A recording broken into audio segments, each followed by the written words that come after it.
Φίλες και φίλοι, γεια σας, καλώς ήλθατε στο κανάλι μας.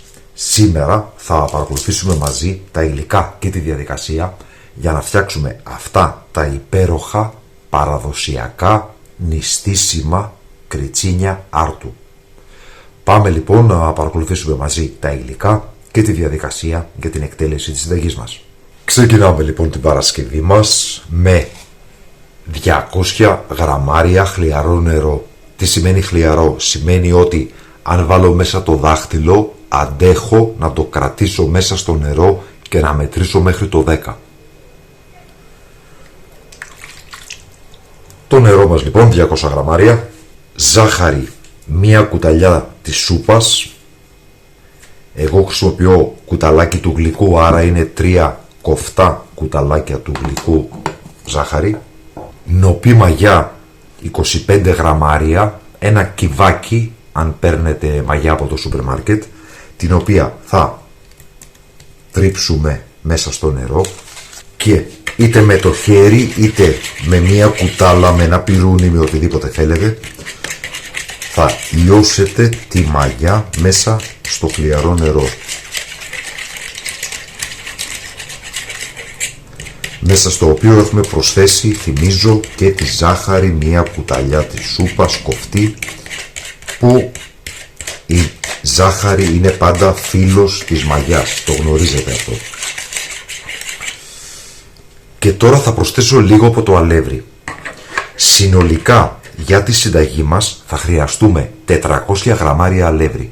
Μπορείτε να χρησιμοποιήσετε όποιον τύπο αλεύρου θέλετε. Μπορείτε για παράδειγμα 400 γραμμάρια αλεύρι για όλες τις χρήσεις. Όμως για το καλύτερο γευστικό αποτέλεσμα εμείς θα χρησιμοποιήσουμε 100 γραμμάρια σταρένιο αλεύρι για ζυμωτό ψωμί και 300 γραμμάρια αλεύρι για όλες τις χρήσεις. Συνολικά 400 γραμμάρια. Από αυτό το αλεύρι λοιπόν της συνταγής, από τα 400 γραμμάρια, θα ρίξουμε περίπου το 1 τρίτο αυτή τη στιγμή. Εγώ θα ρίξω τα 100 γραμμάρια από το αλεύρι για ζυμωτό ψωμί και λίγο από τα 300 γραμμάρια αλεύρι για κάθε χρήση, με σκοπό να σχηματίσουμε έναν παχύρευστο φυλλό που να είναι στα όρια της ζύμης. Εδώ δεν υπάρχει σωστό και λάθος. Αν είστε αρχάριοι και δεν γνωρίζετε ακριβώς το τι και το πώς, θα σας πω, βάλτε 200 γραμμάρια αλεύρι. Από τα 400 τα συνολικά βάλτε τώρα τα 200. Λοιπόν, εδώ είμαστε. Οπότε σε αυτή τη φάση καθαρίζω το πιρούνι μου, δεν θα το χρειαστώ άλλο. Θα σκεπάσω με μία καθαρή πετσέτα κουζίνας και θα αφήσουμε αυτή εδώ τη ζύμη για περίπου 20 λεπτά με μισή ώρα μέχρι να ενεργοποιηθεί η μαγιά, σε χώρο κατά προτίμηση ζεστό, δηλαδή κοντά σε ένα καλοριφέρ, κοντά στο τζάκι, κοντά σε μια σόμπα, ή πολύ απλά ανάψτε το φούρνο στο λαμπάκι, μόνο το λαμπάκι, και βάλτε το μέσα. Ή αν δεν έχετε αυτή τη δυνατότητα, ανάψτε το φούρνο κανονικά στους 50 βαθμούς Κελσίου.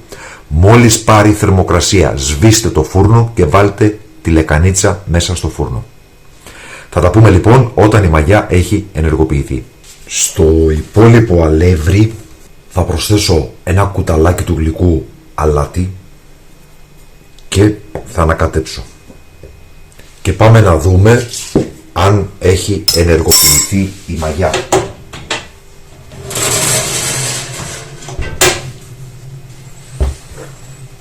Ναι, η μαγιά μας έχει ενεργοποιηθεί, οπότε συνεχίζουμε. Θα προσθέσουμε 80 γραμμάρια λιπαρής ουσίας. Τι μπορεί να είναι αυτό? Αν νηστεύετε από ελαιόλαδο, μπορείτε να χρησιμοποιήσετε 80 γραμμάρια ηλιέλαιο ή 80 γραμμάρια ταχίνι. Ενώ αν δεν νηστεύετε από ελαιόλαδο, εννοείται θα χρησιμοποιήσετε ελαιόλαδο. Και θα προσθέσουμε τώρα το υπόλοιπο αλεύρι μαζί με το αλάτι. Και θα ανακατέψουμε να ενσωματωθούν τα υλικά μας και να πάρουμε μία ζύμη ομογενή, εύπλαστη, λία, που να μην κολλάει στα χέρια. Στο σημείο αυτό θα θέλαμε να σας ευχαριστήσουμε που υποστηρίζετε το κανάλι με την εγγραφή σας, πατώντας το καμπανάκι για να λαμβάνετε τις ειδοποιήσεις, πατώντας like, κοινοποιώντας το σύνδεσμο του βίντεο στα μέσα κοινωνικής δικτύωσης, πατώντας hype και βέβαια με τα σχόλια που μας γράφετε, με τις ερωτήσεις, τις εντυπώσεις και τις απορίες σας, όπου ακόμα και ένα απλό emoji, μια φατσούλα, βοηθά πάρα πολύ στο να προωθήσει ο αλγόριθμος του YouTube τα βίντεο του καναλιού. Θα ζυμώσουμε λοιπόν για 5 με 10 λεπτάκια μέχρι να έχουμε το επιθυμητό αποτέλεσμα, δηλαδή μία ζύμη, όπως σας είπα, λία και ομογενή.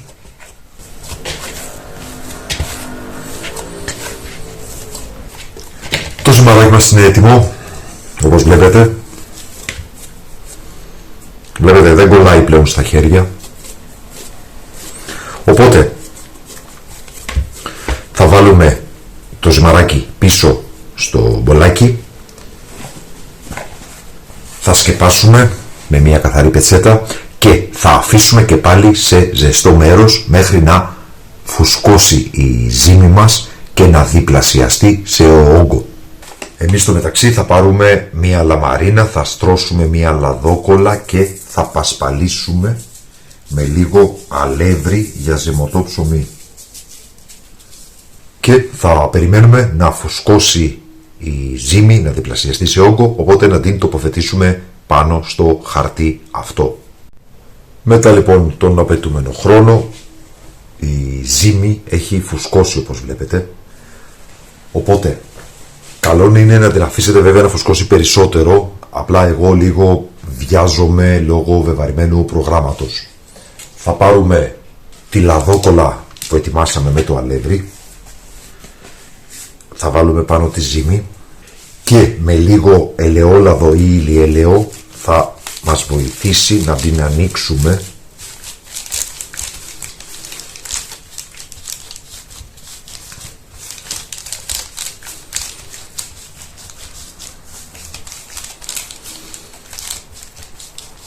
σε πάχος περίπου στο μισό εκατοστό. Δεν χρειάζεται πιο χοντρά γιατί ούτως ή άλλως η ζύμη θα ξαναφουσκώσει. Εννοείται ότι μπορείτε να κόψετε τη ζύμη σε μπαλάκια και να πλάσετε τα κριτσίνια ένα-ένα. Εγώ όμως επιλέγω αυτή τη μέθοδο που θα σας δείξω. Και όσο μπορείτε να το κάνετε έτσι πιο τετράγωνο για να βγουν και πιο ομοιόμορφα τα κριτσίνια μας. Εδώ είμαστε.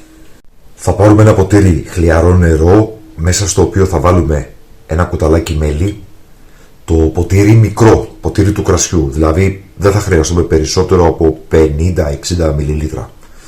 Και όπως είναι πολύ ζεστό το νερό, θα ανακατέψουμε για να λιώσει το μέλι. Και τώρα με ένα πινελάκι θα αλείψουμε πολύ καλά όλη την επιφάνεια. Αν δεν θέλετε να λερώνετε μαγειρικά σκεύη, πολύ απλά βάλτε λίγο από αυτό το νερό εδώ και με το χέρι απλώστε το. Κάνει ακριβώς την ίδια δουλειά. Έχετε ένα σκεύος λιγότερο να πλύνετε. Το βλέπετε? Πολύ πιο γρήγορα, πολύ πιο άνετα, πολύ πιο οικονομικά. Ένα σκεύος λιγότερο για πλύσιμο. Και τώρα θα χρειαστούμε σουσάμι περίπου στα 50-60 γραμμάρια. Μπορείτε να βάλετε ανάμεικτο όπως βάζω εγώ. Μπορείτε να βάλετε αποφλιωμένο ή αναποφλίωτο. Θα πιέσουμε λίγο να κολλήσει το σουσάμι. Από ό,τι καταλάβατε, εγώ τη διαδικασία δηλαδή την κάνω ανάστροφα, αντί να πλάσω τα κριτσίνια, να τα λείψω με το μείγμα του νερού, με το μέλι ή ζάχαρη, ανάλογα, και μετά να βάλω το σουσάμι. Εγώ κάνω ένα flat, κάτι σαν λαγάνα, κάνω όλη την ετοιμασία και τώρα πολύ απλά θα κόψω τα κριτσίνια στο μέγεθος που θέλω. Κανονικά θα πρέπει να αφήσω και χώρο μεταξύ τους, δηλαδή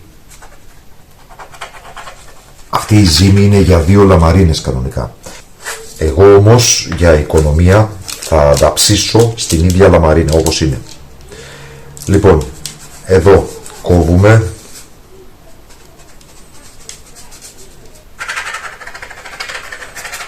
και αφού έχω κόψει τα κριτσίνια μου, λίγο θα τα ξεχωρίσω. Δεν πειράζει που θα φουσκώσουν και λίγο θα ενωθούν, μετά κόβονται πολύ εύκολα όταν είναι κομμένα.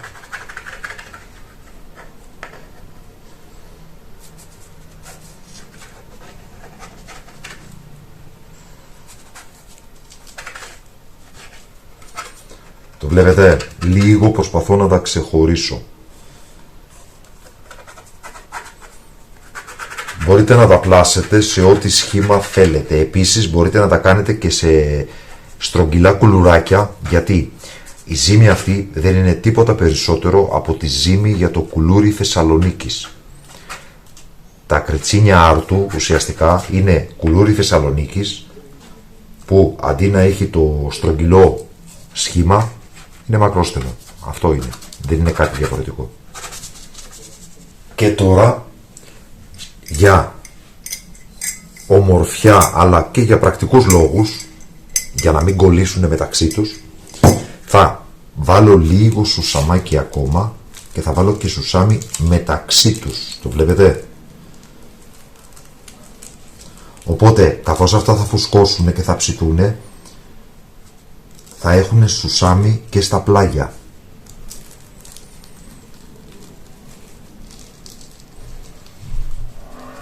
Θα απασπαλίσω και λίγο ακόμα στην επιφάνεια.